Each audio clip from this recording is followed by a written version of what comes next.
the Upfront Toronto podcast. Welcome, everyone, to Upfront Toronto, conversations with people that move the city forward. We're really happy to introduce Lisa Sanguedolce. Liza is with us also. Hello, everyone. And Lisa, I know for quite a while, our paths have, we've crossed paths a few times. And I think as time progresses, we feel we're getting to know each other a little better. And we always talk business and stores and how things are going. And we're wrapping up our first season of Upfront Toronto. So how fitting. And so Lisa has just researching her background. I know of her bakery, which is a very nice, like both commercial bakeries. So they sell cakes and a bunch of cakes to very large customers around the city and in Southern Ontario.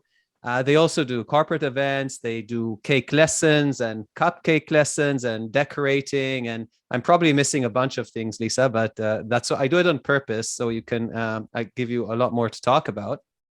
Lisa also has a very interesting background prior to that, working as an event planner, traveling the world, cities like Paris, Singapore, and a bunch of others have, she drops them nonchalantly in a conversation and one just gets jealous. And I think Le Dolce was born in London, and I guess we're going to go there soon. So welcome. And have I missed anything important there? No, I think that's good. I think our new adventure is launching a new cookie for lactating mothers. So that's the last thing that, we just added to our list because we're not busy enough. That's the last thing and the future also. Yes. So welcome. I mean, you're a bunch of years in the baking. I know the last few years were not easy. They're not easy on a lot of us, but why was it harder for you guys? If you want to tell us a little about your business. Yeah, for sure. So we have 2 locations. We moved into them right before the pandemic, and we moved into one kind of facility that we needed to move into and upgrade to be part of, selling to Loblaws and Fortinos, because we needed HACCP certification, which cost thousands of dollars. It took us about 2 years to kind of get ready to sell our first cake.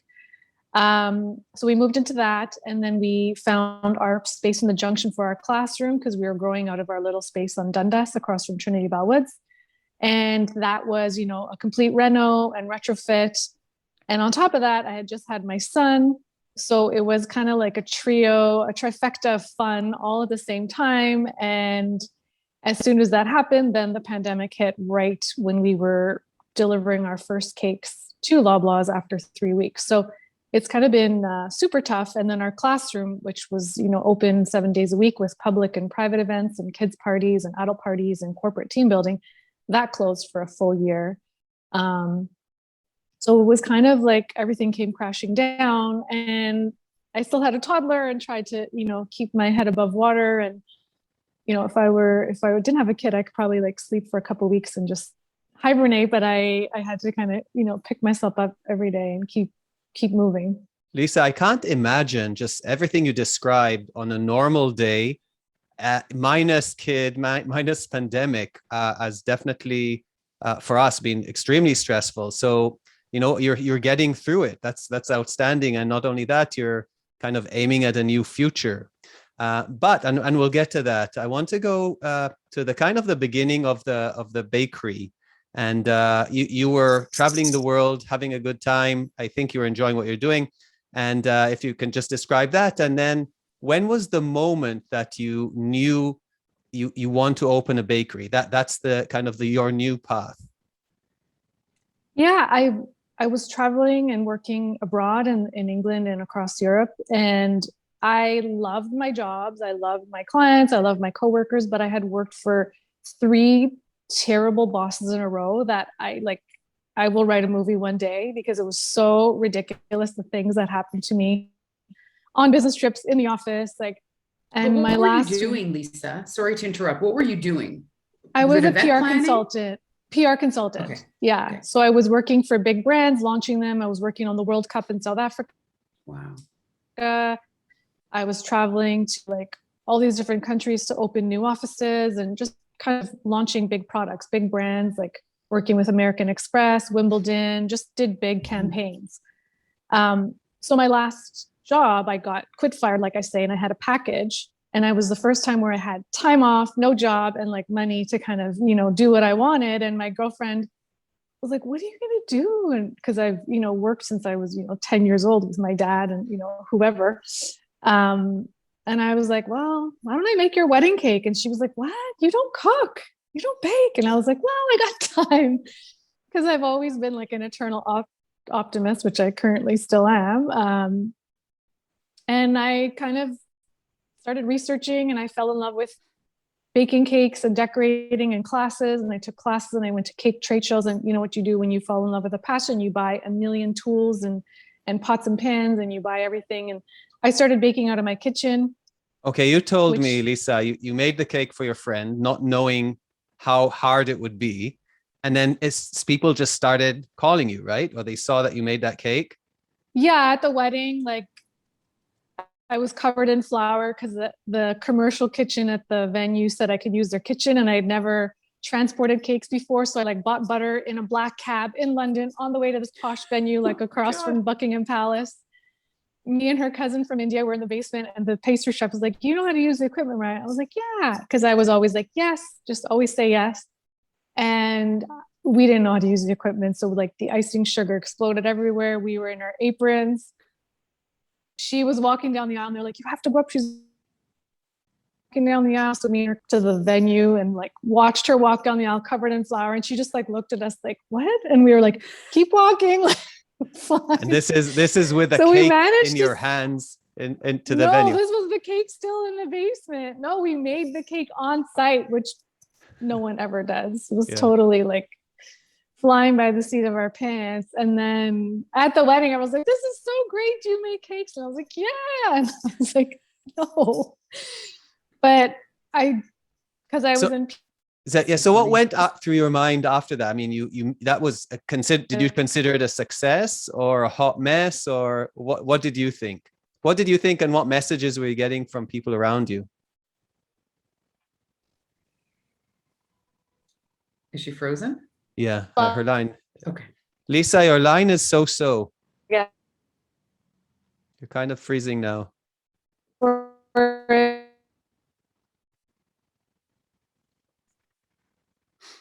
Ken, do you think we should turn off the video maybe? Oh, there she is. Hi, I just went to cellular. Does that make a difference? Yeah. I think so. Are you with Rogers by any chance? Bell, but I just went to cellular. So. Okay. Yeah, you froze. Is that better? Completely. I froze for a bit. Yeah. Yeah. Okay. Okay, I'll ask your question again. Yeah. So you have the cake at your first wedding, not knowing at all, never doing a commercial job. Let alone for a wedding, the most important day of their life, or one of the most important days. And then what messages were you getting from people around you, and what in that specific event made you decide to go into making baked goods? Oh, I loved it. What did you love about it? What parts did you love? I feel like there's a zen in baking, and I didn't know what that was back then, but now I'm more in tune with meditation and kind of spirituality. But I could bake till 11 p.m. and not be complaining about washing the dishes or baking, or just that like creating and experimenting in my kitchen. And I just loved it. I didn't have any, like, it was a passion. I loved all the books. I read all the articles. I watched all the YouTube videos. Like, I just fell in love with it. And I was like, this is crazy. Like, I can do this, work 8 hours in the day, because I had to eventually go back to work, and then do this all night and all weekend, and not have any like, FOMO of, I'm not doing stuff. I was just loving it. So how did it go from the wedding, and you were in the moment, right? And you just loved making it. Hearing comments from people, I imagine, is also nice. So how did you make the jump from that to opening a place? What was the first time you committed to investing funds and time and not doing other things? I think I had always had kind of small businesses on the side throughout my life, but always more of like small, like I had a dating business and little things here and there. And one of my girlfriends, like for 2 years, I was like, I really want to start my own business. I want to start my own business. And she's a very direct PR person. And she was like, she just turned to me and she like really sternly said, why don't you just start your own business and stop talking about it? And I was like, oh. And I was like, have I been moaning about it for 2 years? And then I finally truth bomb fell. Yeah, I finally decided to move home because it was hard to run a business there. And So home was? Toronto. So I said, okay, if I come back to Toronto, I'll try it for a year. If I don't like it, then I'll move back abroad or do something else. And so that when was you were it. living abroad, though, what took you living abroad? Was it the job? Or No, I just went for 6 months and then I fell in love and, stayed for 10 years. So like you fell in love with the country or you fell in love with someone? With a man. Okay. Yeah. And the country, yes. And the country. And then with a cake, yeah. And then with the cake, yeah. Right. So yeah. So then you made the decision to come back to Toronto. What did you do what did you have to go through to make this happen? So basically the money that I made through my jobs, I put aside and I was like, well, I'll either buy a house or I'll invest in this business. So I put into the business and I should have invested in a house, but I rented a loft downtown and it was a huge loft and I just put one massive table in it from IKEA and I did classes every weekend in the loft. And my concierge, a very fancy loft at King and Bathurst was like shuttering in like shuffling in 12 women every weekend for bachelorette parties and bridal showers and birthday parties. What's going on over there? No, he was lovely. He's still there today. He's the loveliest. But my landlord was like, what's going on every weekend? I was like, oh, nothing, just baking. And, people with boxes of logos.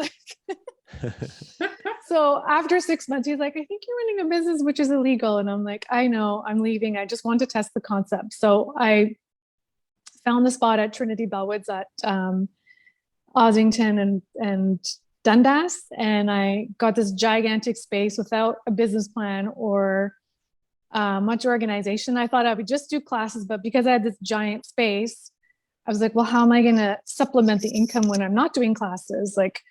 And then people started saying like, do you have like cakes? Can you sell the cakes? Because we were making cakes in classes.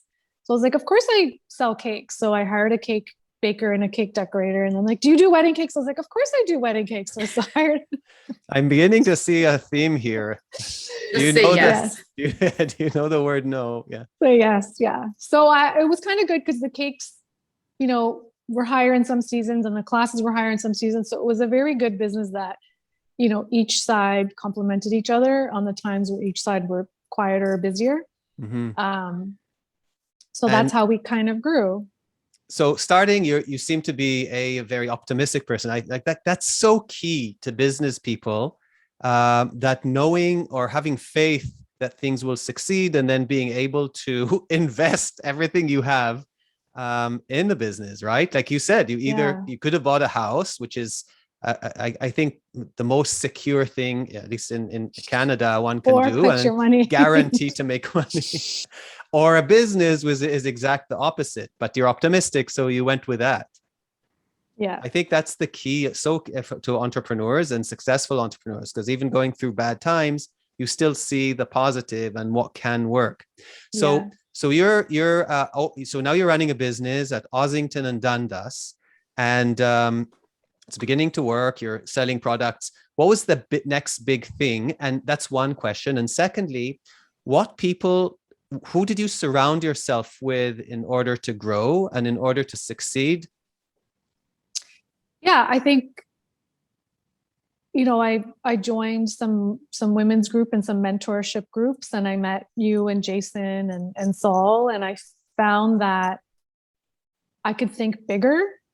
And again, the mindset that I had was positive, but then the mindset had to be, bigger than Toronto, bigger than what I currently had. And yeah, I was always optimistic, and people that were around me were like, you're crazy. You're like, and your family is always like, get a job. And I'm like, this is going to work. Just, it takes time. And I was looking at other businesses and seeing, people took 10 years to make money. People took 15 years to make money. And I think people didn't understand that, where I see the end result, and I'm not focused on money. So I'm not I don't need jewelry or clothes or a fancy car. Like I'm happy.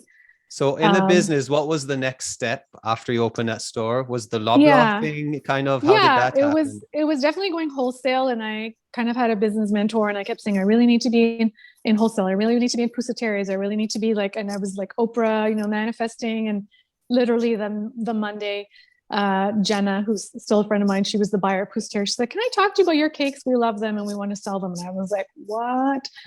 So that was kind of, the plan. And from there we went wholesale to pusaterias, McEwen, and then Loblaws and Fortino. So that's kind of the trajectory, and it takes time. It's not, something people are like, why did you do that sooner? I'm like, well, because you need the experience and trust and I think if you're growing organically, it is like the path you take is a path that a lot of businesses in the food industry take. Is like you're the classic, I think, a classic route you took where you proved it in your loft, then got a place, then went to smaller independents that supported you because they wanted to, they like operators like you because they need someone different. They want to look good and they want to have things that others don't. And once you succeed there, others notice you, right? And then it grows on. And then who did you surround yourself with? What people to complement your weaknesses, and what are your strengths and what are your weaknesses? Yeah. So I surrounded myself with like the best pastry chefs in the city. So I hired, the best talent from other bakeries and from, the schools. And, I had amazing head teachers over the years that are like killer entertainers and also killer chefs, because that's what we needed for our classroom. And then for our pastry and baking side and cake side, I hired like the best cake decorators in the city because everyone loves our cakes. They're clean, they're different, they're very, very sleek and, high quality. And then from the finance side, I hired, a bookkeeper who keeps us in line. Sumi, thank you. And so do you have your numbers done every month so you know where you're standing financially? Now I do, yes. But before I was not the best at that. So that's why I needed help in that department. My sister helped me for a couple of years. So she really got us in order in our numbers. I'm more of the creative, obviously. And then my general manager, Danny, now she is the list taker, taskmaster. She keeps me in line. She keeps the wheels oiled. And she's like, my number one, person that she's the opposite of me in terms of organization. Like, I'm like, let's do this. She's like, wait, let's do this first. How do we do this? Yeah. Well, I think when you look at larger companies, and this is something I learned only later in life, you have the CEO and COO. And I think it almost doesn't matter the size of the company. These are just titles. But the job of the CEO is to have a vision and set a path and say, this is where we're going. And then the COO will go and say, okay, this is how we're going to do it. And they're two very different skill sets. And they usually, one person doesn't have both. And I think it's good that they don't have one. And then as long as we're aware of who we are in that kind of job description, then we know who to bring to move forward. Yeah, we're the perfect puzzle pieces together. Like we work perfectly together. We've been together for 4 years. And yeah, the success of the business is a huge factor is her, because there's thousands of forms to fill out for getting into Loblaws. And like, makes my skin crawl when I look at and Danny loves that stuff. So it's like, perfect. I'll do all the sales, which she hates. I'll schmooze with all the buyers and, go to the trade shows and shake hands and do everything. But she loves the kind of, getting it all planning. Lisa, I have a question, and I'm kind of going backwards because we'll get to where you're going in the future. But you mentioned one of the reasons you quit was having the worst bosses. And now you work for yourself, and it's a female-owned business, which I always appreciate. And did that have anything to do with men, women, with how you were treated? Can you elaborate on that? Did you create your own business to control your surrounding? Probably, yeah. I feel like I would give 150% at all my past jobs, and hard to still say this. Men that were doing the exact same job at 10% of my capacity were getting paid more than me. We're getting promoted. We're golfing with all the CEOs. And it like burned me inside because I was like, why is everyone in the PR agency female at this level? And then why are the 4 white old dudes, the chairman, the CEO, like, so it was just frustrating. And I found that male and female, my last 3 bosses were both male and female, were just horrible managers, horrible people person, insecure, awful, medicated, drugged up, lonely. And I was like, I don't want to be part of that. And I want to like, and I always say this, I want to like have a family and I want to love going to work and I want to love the people I want to be with. And I don't know if it's Richard Branson, he's one of my business idols, but it's like, you want to have dinner with that person. You want to have a beer with your employees. Like if you don't want to have a beer with your employees, you don't want to hire them. Like, so yeah, I kind of always wanted to control my surroundings because I had a vision and I knew what I wanted. And I think the only way I could have that was not to be in a big agency. Or I did some freelancing at the end of my career, PR career. And I really liked that because I set up proposals. I sent them to companies and they were like, yes or no. I'm like, perfect. This is my terms now. So I think the last few years of freelancing was really helpful. Yeah. Do you think that makes you a better boss now? Do you think those experiences were almost necessary to have you be more aware now that you're a boss? I think maybe a quarter of the experiences, but I think you didn't need them all. Some of the abuse and psychosis was not necessary. I mean, I think it's going to make a really good book or a movie one day because one of my bosses was just like, every day we're like, oh my God, what is he going to do today? Like he just, how do people get away with that? I don't understand. He was very wealthy. He was very wealthy. And he was, I said this to the CEO, and the CEO and I were great friends. We still are. And he was Jekyll and Hyde. So he could sell ice to an Eskimo and he was the head of sales and he was amazing. He could sell, anything to anyone. And the industry we're in was very luxury and high end. So he was selling to footballers in the UK and celebrities and Elton John, and he could turn it on with them. But then with his employees, he was like, it was a bit scary. Yeah. So yeah, I think I was mature enough in my career to see that was kind of funny and sad. Whereas juniors would be crying and be like, oh my God, we're so scared of him. I'm like, why? He's just like an insecure man. Like he's just, yeah. Weird. So now do you go drinking with your team members? I do. We try, pre-COVID, we try and do like a summer party, a winter party, and we do fun stuff together. We kind of always, try and keep open communication in the kitchens, front of house, back of house. Our staff retention is super high. Like my mom comes in all the time still. She's worked for me since day one. So my mom treats everyone like, her little kids, feeding them. And I think that's the proof is you have high retention, right? That what else? And I mean, unless you're paying crazy amounts of money, but even paying crazy amounts of money and people suffering at work, they will not stay. No, I don't want that.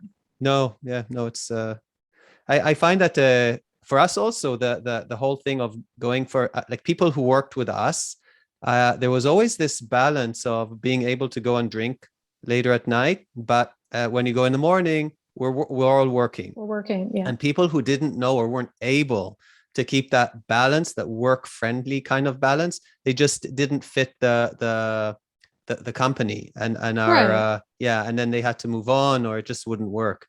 So you kind of, that's the hiring, that's what you look for. So now your COVID happened and is happening, and there's a big turn, right? You're focusing, you have a kind of a new horizon, business horizon. Yes. Which when you told me about it, I was like, wow, this is a great idea. And I think you're already getting a sense of people are supermarkets are very interested in this new product. Very excited. Yeah. You want to share that with us and how you got to it also? Another good story. I mean, when I had my son, I, like every mother, you go crazy trying to read and figure out what to do and feed and how the best way to breastfeed and all that. And I had obviously trouble breastfeeding. And I researched all the things you could do, and I read about lactation cookies, and, not using my brain because you're sleep deprived. I drove to Target in Buffalo to buy these cookies. So lactation cookies are a thing, because I didn't know that. They're Am a I allowed to huge eat a thing. lactation cookie? Is it Yes, okay? you can. Yes, you're okay. That's like every man at the trade show is like, Is that "Can the I only eat these?" question you get? And like, they're like, "Am I going to lactate?" We're like, "Yes, you're going to lactate in half an hour." So yeah, when I got back, my baker was like, "Well, why don't you just make these?" And I was like, "Oh my gosh, yes, why don't we make these?" And then we made a batch, and I obviously ate them all like within 24 hours because they were so good. And then I was like, "Why don't we sell these?" And then I can't remember how we got into it, but we got into a Toronto Board of Trade program to help us develop our brand for CPG. Can you just tell us what, what's unique about lactating or lactation cookies? Yeah. So lactation cookies are filled with ingredients that are called galactagogues. So they're traditionally used to help mothers increase their milk supply. So oats, flaxseed, brewer's yeast, stuff like moringa, superfoods that help you promote your immune system and your body. Lots of omegas, fatty acids, B vitamins. So our cookies are filled with those ingredients. We have vegan, we have gluten-free, and we have regular, which we found in our research. Everything is just regular. So if you're a mother that has any dietary restrictions, you can't really get specialty products. And yeah, the cookies are, have received a lot of attention, and we've had a lot of buyers interested, but because of COVID, we've had supply chain issues. So instead of launching, a year or two ago, we are hoping to launch in January. And you have customers in the US waiting for them? Yes, we had a big customer in Washington with 8 stores that wanted to take us on, but because we couldn't get their product to them this August, we missed that reset. Yeah. So we've lost that customer, but we have another customer in Texas that wants to take us on. Again, if we don't make their reset deadline, we'll miss that.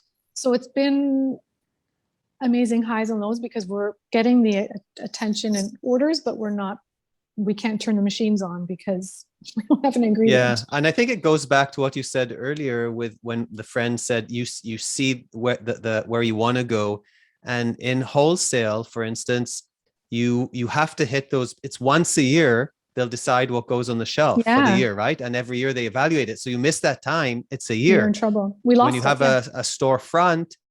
If you want to make next week something new, you make it, and the next day it's on the shelf, and then you get it. You can test drive it. So it's a very different business, and you have to be able to look long run. Yes, and kind of keep holding on financially until we can.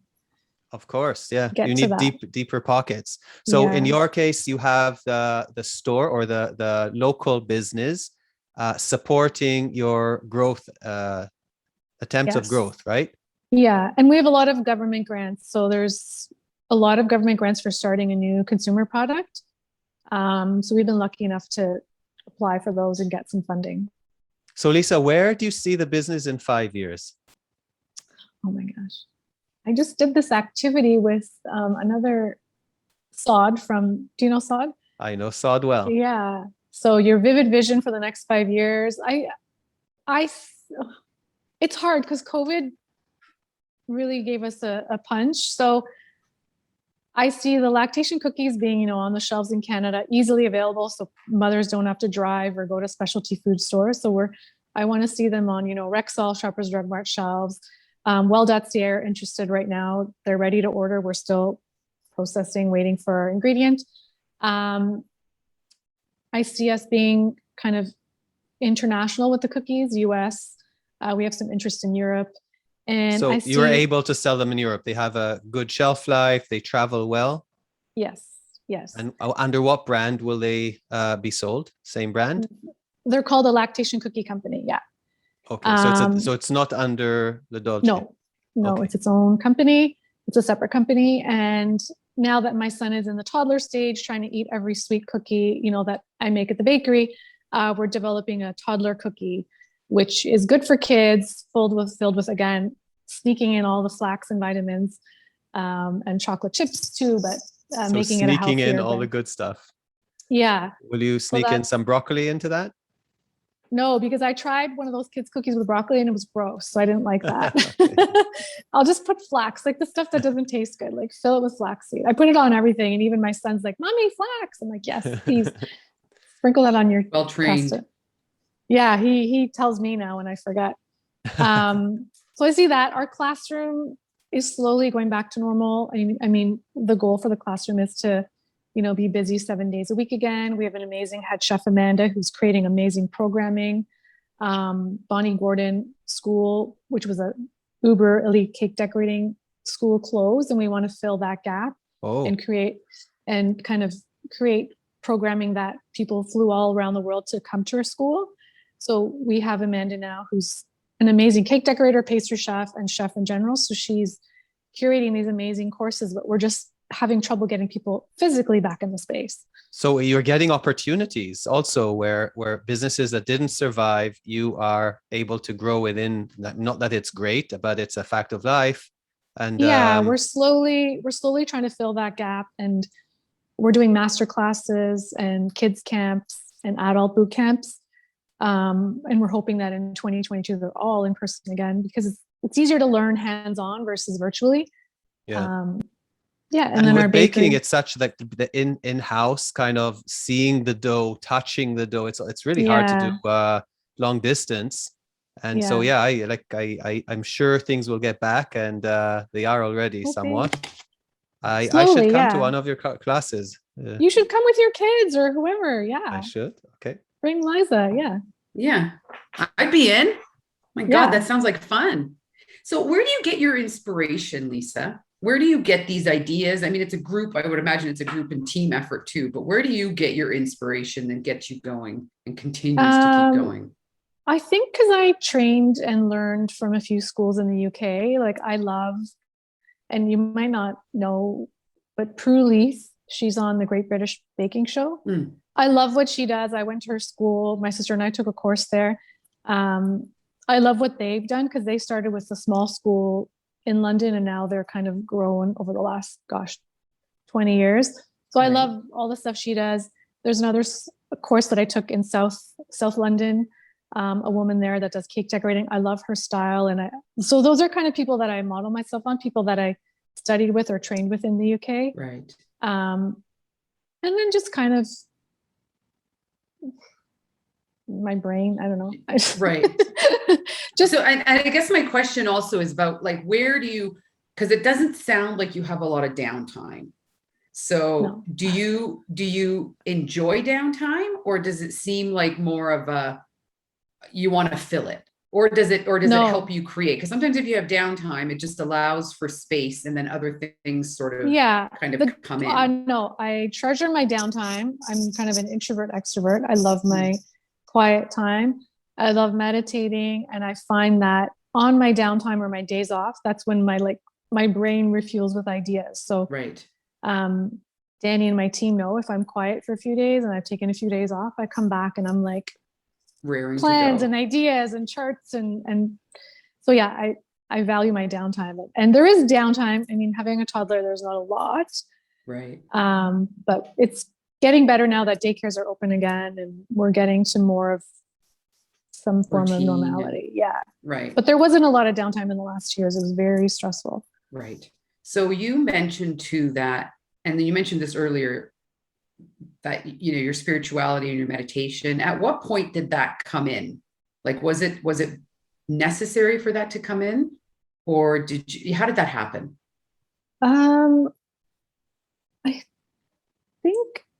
think being part of a lot of entrepreneur groups over the years, a lot of focus was on, and my friend David, who runs a successful business in the UK, like focus on yourself and exercise and well-being, because that's when you're at your best, then you can perform at your best. So I think a lot of entrepreneurs talk about, breath and meditation and retreats and silent retreats. And I kind of wasn't exposed to that growing up. So when I kind of could try some of those things, I was like, oh yeah, this is right. Like centering, breath, right.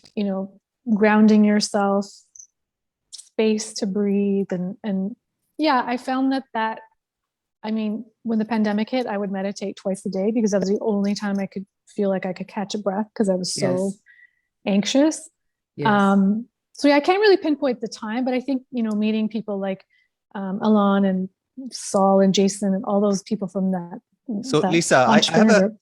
like what you're saying, you mentioned, and sorry for bursting in, but you reach out to business groups. You've reaching out for gaining information and kind of growing your vision of what is attainable, right? Because if we grow in a city, we know the market, we know, but now by reaching out and getting information from out, your world is that much bigger, and then you can aim much further, knowing that it is possible. How much do you recommend? Because for me at first, it took years to do that. It took like I was at first so guarded about my business, my idea, recipes, and I was building walls around myself. And only later on, and a lot later on, did I kind of demolish those walls and open up to the world. And then I saw the growth from others. And I may be answering my question with my own answer, but I want your opinion. And if you can give us examples of how did it help you to reach out? Yeah. I think one of my old bosses or someone that I was working with was, you want to promote your juniors so you can move on. And this is from one of my crazy bosses, but he's like, we have no competitors. We're the best and we don't need to look back. We're only going to look forward. So I love those things because it was like, there's enough business in the world to go around. There's enough business in the city to go around. So if you're like angry and protective and not sharing, so I, from day one, tell every intern, every employee, every person who wants to start a business, I'm like, ask questions, and that's why I came to you, and I wanted to see your facility and I wanted to like learn. So don't be afraid to ask, because everyone is willing to help you, because everyone wants to see you grow and learn. And I think a lot of people like you don't want to intrude or don't want to ask, but I'm like, people will tell you everything. If you're like, can you tell me how to do this? And they'll be like, yes, like, so yeah, I find that I talk to 2 or 3 of my competitors. We meet sometimes like once a year to have like a little chat, because we're all going through the same, and we have very similar businesses, but we have such different clientele, and I refer business to them. They refer business to me. We're working on a project right now, a big project. We always like share, like, do you have a good employee? Or I'm interviewing this person. What do you think? So I think it's been such a relief to have those people that I can call and be like, what do you think? And these are big bakeries across the city that I can speed dial and I can say, hey, That's amazing. I think that's unusual, and it's a testament to who you are. That's not always the case, I find, in business, and you'll find a lot of ego and competition and take all mentality, which I don't believe in. Nobody ever takes all. At a certain point, their business like curves and then starts free falling if that's how they look at things. But that aggressiveness gives them, I guess, a certain trajectory and will get them certain distance. But I love the fact that you talk to your competitors. Yeah, all the time. Like Vanessa from the Rolling Pin, we're always like, what are you doing? How much are you selling your thing for? I'm like, that's a lot. She's like, so we always have that like conversation, and like, she's like, I'm sending this crazy customer. I'm like, I'm sending you this customer. And like, so I feel like it's nicer because we're in the same boat, we're in the same city with the same kind of issues, and it's good to talk to someone. So who are some of your favorite competitors apart from the Rolling Pin? Well, Fred from Delice, I love Fred. We kind of can talk about stuff. We were both in the same kind of grocers. Mm-hmm. Kim from Sweet Flower. Okay. Kenzie in Oakville from Sugar Sweet Cake. So like, these are people I refer business to. We talk about stuff together. Yes. We kind of not hang out, but yeah. Instagram hangout. Virtually. Social hangout. Yeah. So in terms of everything that you do, what is it you enjoy most? Because you wear a lot of hats. I love being a mom. Really? Oh. Yeah. That's my number one. How do you balance life then between being a mom and running a business, Lisa? Because I think a lot of people could learn from that. And I wasn't expecting that answer. I was expecting a business answer. But now that you're saying that, how do you do that? I have a goal, and I think, again, from being part of the group and, female entrepreneur groups that I'm from, I have a goal to take a year off, to go to the Green School in Bali. I don't know if, Alon, you know that group of people. Not yet, but let me write it down. Yeah, probably through Mike and Wayfinders. So yeah, that's our goal, is take a full year off and be with my son. Yeah, I Is try that and be happening present. anytime soon, by the way? You taking No, a year off? we want to do it when he's 7, because he can go to school in Bali for a year at this eco school. We'll get to have a year to kind of work from there and several of our friends have done it in the last year. So I don't know if you know Hope. Anyway, this is an off conversation, but yeah. Well, it's not really an off conversation. I think it's thinking outside the box is so important. We get caught up in business. So I'm, as you know, on my second year of sabbatical, which is kind of crazy. And I'm doing a bunch of things. I'm not in Bali, unfortunately, but I have other circumstances that don't allow me to be in Bali. But I'm still definitely venturing out of my regular day-to-day, because regular day-to-day sucks you in. And if you're able to do it, so with business or entrepreneurship, it takes so much from our soul and being, but then sometimes it gives us the ability, because we have the flexibility to make our own decisions. And if we can make those decisions, as long as we're not fixated into this is how it needs to be, then we can make a different way of it being. So maybe you can work from Bali. And that's why I think it's really important that you mention this. It's I see I'm learning too. We learn from each other. We're trying to plan, because we have another 3 or 4 years to get to that. So it's all lactation cookies. They're going to pay for Bali, and for the systems that will run the business. I'm sure it will work. Yeah. If you don't set a goal, you won't reach it. If you say, "Oh, I'd love to do that one day," but if we're like, when he's 7, we want to go from 7 till 8. We'll do that 1 year of schooling and buy the ticket and figure it out. Yes, because 2 of our friends, Hope and Bricks, Mike Brick's good friend, Hope, she did it last year, and they were fine. They're back now. They loved it. Another friend of ours, they did it now, and they've now moved to this like schooling system that's very non-traditional. So they're now in Portugal at this other green school. So they're all entrepreneurs that are just making things happen. So I think if you plan, you can get there. Yeah, that's amazing. That's inspiring. And we keep saying no gifts, just money for the green school from the grandparents. There you go. Fund that. So even my son's like, "Mom, I have $20 in my piggy bank for the green school." I'm like, "Okay, yes, honey." Sweet. So you're in Toronto. Do you live in Toronto? Yeah. You live in Toronto. I live in the beaches. Yeah. Oh, nice. Okay. Yeah. So you live in Toronto. You're in the West End. What do you love about the city? I mean, and we're running out of time, but I do want to kind of focus a little bit on the city. I love the city. You moved back from London, and that must have been different. Hard.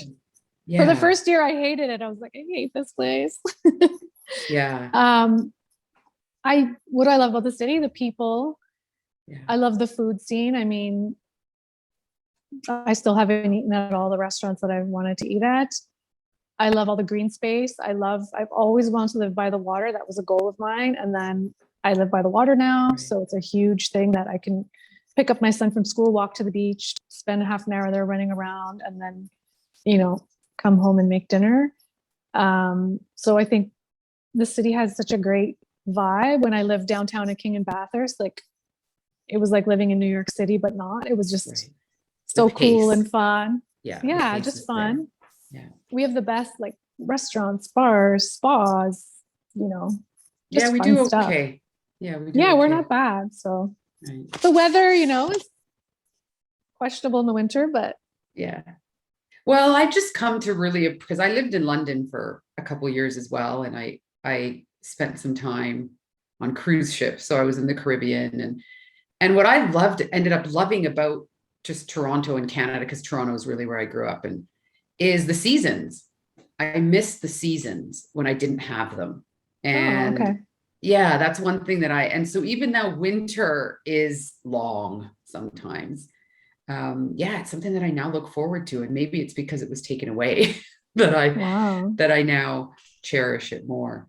I But think we're the people are divided, Liza, into people who like seasons and people Yes. who I want one know. exact warm day year round. yes, for sure. I like the seasons also, but I need to break the winter a couple times. Oh, I can't. The winter. Where are you, Lisa? Which camp are you in? I'm like, give me summer all year long. I think it's in my blood because my family's from Sicily. So like Oh. I'm always like one of my best friends is from Bahamas, and I'm like, I feel like I should have been born in the Bahamas with you. Like she's like, you're such an islander, because I love anything. Bring out the flip-flops and the attitude. The sunshine. The I love sunshine's in your everything. blood. Yeah. Yeah. Well, I think we're close to wrapping up here, but I did want to ask just one quick question. And Alon, this is a question that you usually ask, but what advice, Lisa, would you give for entrepreneurs that are watching? Golden advice that either you were given or that you now give. I would say ask lots of questions, be curious, And say yes. Believe in yourself, because a lot of people on my path have told me not to do stuff. Mm. And I've not proved them wrong to prove them wrong, but I've just proved them wrong because I've believed in myself. And surround yourself with people that want to see you succeed and will help you succeed. So like, I'm not a finance I'm with person. you on that 100%. Yeah. I'm not a finance person. So hire people that are good. Like Yumi, one of our chefs / accountants, she is my godsend because she, you know, she helps us. She keeps you straight in that. She keeps me accounting straight. department, yeah. So yeah, I think have a great network. Like my mom has been my number one supporter since day one.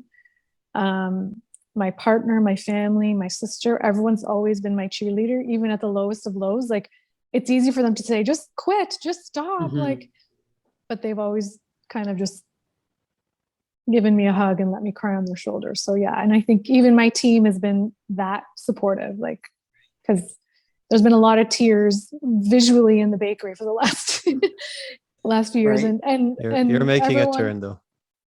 Yeah, everyone's been super supportive. So I think, yeah, being honest with yourself and doing what you love, and you know. All right. I don't know if that's one piece of advice. Yeah. Wonderful. Lisa, that's amazing. You have quite a story, and I think it would make a very interesting movie. Oh, I'm gonna write it. I keep saying that. I need that year to like. But you need a couple more episodes. My crazy boss. Yeah. Well, we don't want to make it it about the negative only, right? It's the negatives seem to be everything when it happens, but then we kind of move it back. Oh yeah. No, just like the funny yeah. things that happen where I was like, what? So yeah, I thank you for joining us. We are very appreciative of this, and this is wrapping up episode for our first season. And thank you very much. Yeah, thank you for Lisa. having me. I'm very grateful. Check out all the Dolce's products and come for a cooking lesson. Check them online. Do you have where do we find you on social? You can find everything at ledolci, LEDOLCI.com. And then, the book, email me. We can set something up if you want to do anything fun for your kids or your wives or partners or birthdays. Yeah, we're here. Thank you very much. Okay. Thank you, Lisa. Thank you, guys. Thank you.